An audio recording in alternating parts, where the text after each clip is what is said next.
ainda, a família sempre existiu? Se a gente pensa na família como normalmente se pensa hoje, que o nome científico é família Doriana,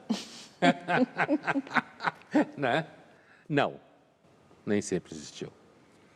Se a gente pensa em família como aquilo que os evolucionistas falam sobre o Homo sapiens, que é uma espécie que depende muito de investimento parental, porque nasce, de certa forma, prematuro, né? E grande parte do seu desenvolvimento posterior ao nascimento é fundamental para a sobrevivência dele como indivíduo. E demora Sim. para ganhar autonomia? E demora para ganhar autonomia? Sim. É lógico que esse modelo não necessariamente significava que você tinha um pai e uma mãe. Não necessariamente significava que você sabia quem era seu pai, certo? E nem necessariamente significava que a sua mãe ia te amar. De repente, está falando o bando da pré-história, de repente as mulheres cuidavam das crianças meio juntas. As mais velhas, há teorias de que na realidade eram os avós no sentido da geração anterior que cuidavam dos filhos, da prole, porque os homens e as mulheres jovens estavam garantidos a sobrevivência.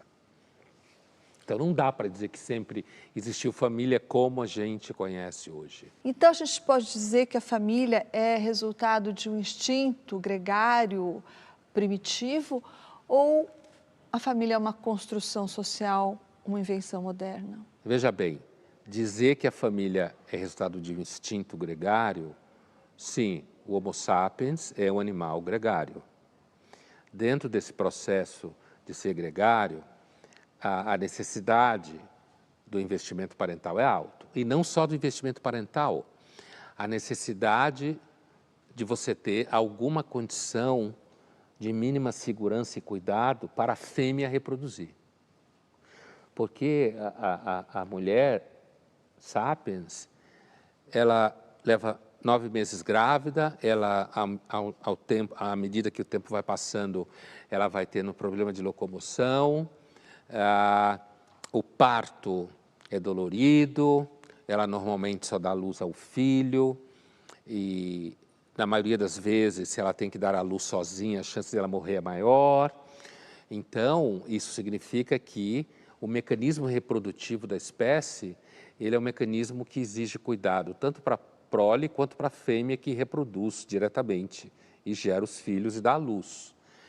Então, assim como também o Homo sapiens é um animal que evoluiu num ambiente em que ele tinha que se proteger, né? Ele era uma presa fácil, né? Não é um animal excepcionalmente forte, né? Então, esses mecanismos de dividir trabalho, sabe? Cuidar um do outro em alguma medida, estabelecer esse instinto gregário do qual você fala, não é só para a família, é provavelmente para o sistema de convívio anterior à ideia de família, que era o bando. Normalmente as mulheres tinham filhos e muitas vezes não se sabia quem era o pai. E muitas vezes as mulheres tinham filhos de vários homens. E muitos homens sumiam, né?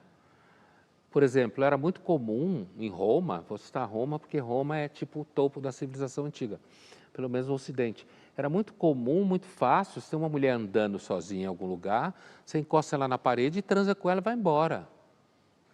Se ela não estava acompanhada de homens, ou seja, ela não era uma mulher que vinha de uma casa, então ela estava vulnerável. Mas não foi mais ou menos por essa época que começou a surgir isso que você chamou cientificamente de família doriana e não começou a surgir pela necessidade de você transferir ou transmitir o patrimônio pela herança? É que a família antiga, ou mesmo medieval, de quem tinha patrimônio, não era uma família doriana, né?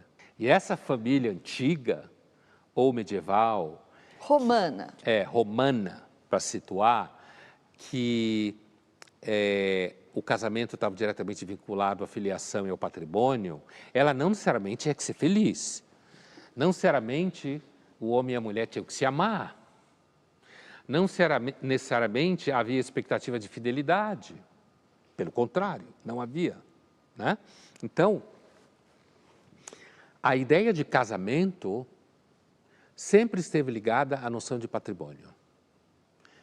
E a ideia de filiação, de dizer quem é filho de quem, também sempre esteve ligada ao patrimônio, né?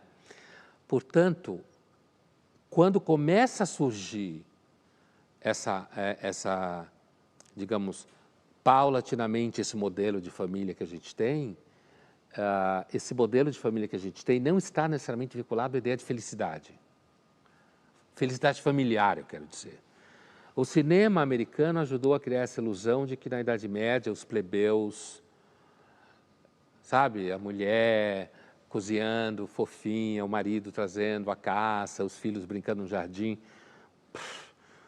Os pobres da Idade Média muito viviam todos focados num lugar só, as mulheres pariam filhos de homens diferentes, quer dizer, não havia família doriana.